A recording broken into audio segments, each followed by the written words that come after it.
Hi friends, Jennifer here at Kaylor's Marine. Today I want to talk to you a little bit about fuel and fuel issues. In our shop, about 80% of the issues that we see on a weekly basis are fuel related. So I wanted to talk a little bit about some tricks that you might be able to help you combat some of these. So the first thing I want to say is if you can, buy ethanol-free gas. I know it's a little pricier than regular gas, but if you have a way to do that, please do. It will save you money in the long run. So we have a Buc-ee's that's really close by, and they have several gas pumps that have ethanol-free gas. So if you pass one going to the lake, that's a good place to stop. And also, you could probably eat some food too. But anyway, the second thing is if you have to use regular gas and because you can't find the ethanol free gas, that's okay, that's fine, but please use a fuel stabilizer. In fact, use it even on the ethanol free gas.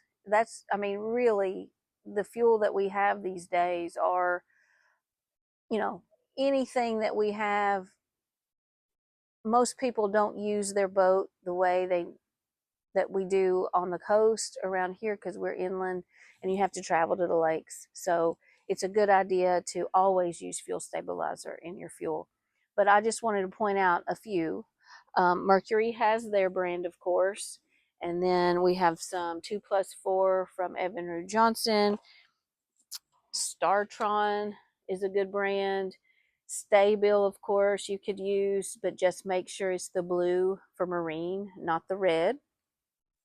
Any of those will work. Make sure you read the back of the bottle and follow instructions because each manufacturer has different instructions. You can also normally double up on that for storage. I know Mercury they have a different one for storage that's a little bit stronger, but the other brands they'll just double up on it using the same one, but just double up on it. Make sure you're using fuel stabilizer. It will save so much trouble. If you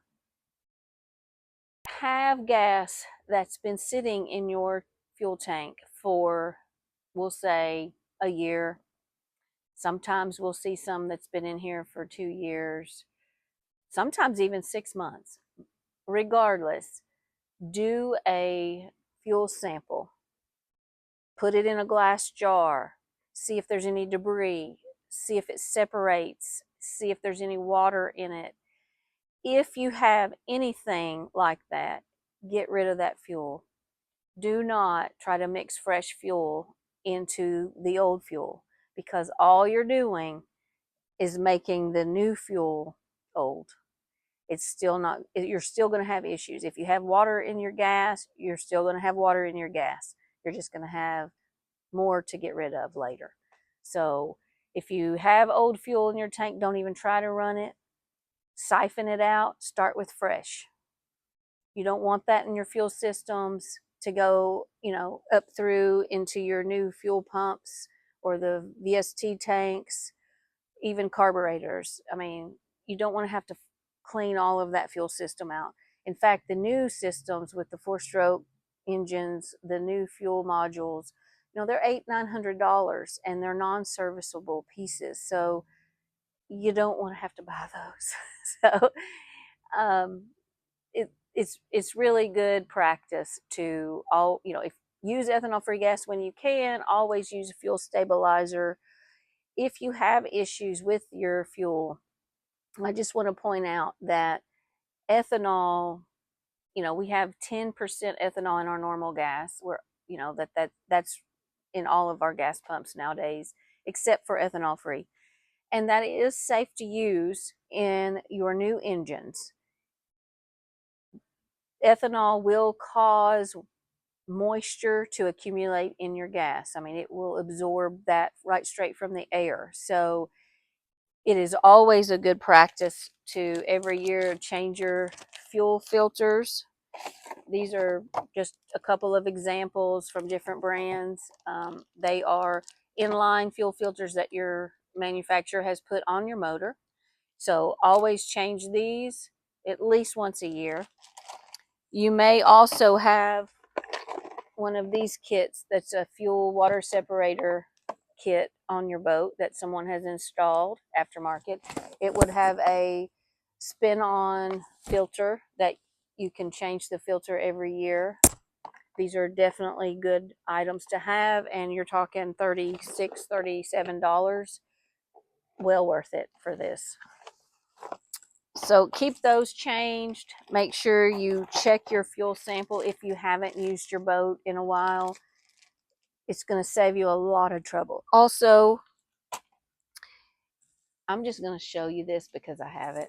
But if your primer bulb or hose feels squishy, for a better word, it's very gummy feeling. Well, that's probably ethanol related. So we've opened up a primer bulb to show you what ethanol can do. Ethanol is a pure alcohol. I mean, and it will eat the linings off of fuel hoses and primer bulbs.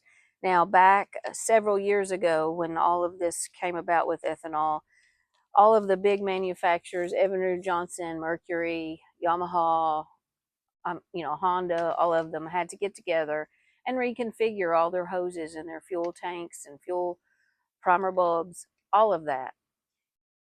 When they did that, though, it can combat the 10% ethanol that you get, but you pay more for them. So if you buy a name brand, when I say name brand, all of those manufacturers that produce and make an engine, you will pay more money for them because of that, but you're getting better stuff. So beware of aftermarket primer bulbs and fuel hoses because they won't withstand some of the ethanol, and you end up having to replace them yearly instead of maybe once every 5 years. So just wanted to give you that trick. If you have any questions about anything I've talked about today, please don't hesitate to reach out to us. 859-986-0146. And you can also see us on our website, www.kaylorsmarine.com. Thanks, friends.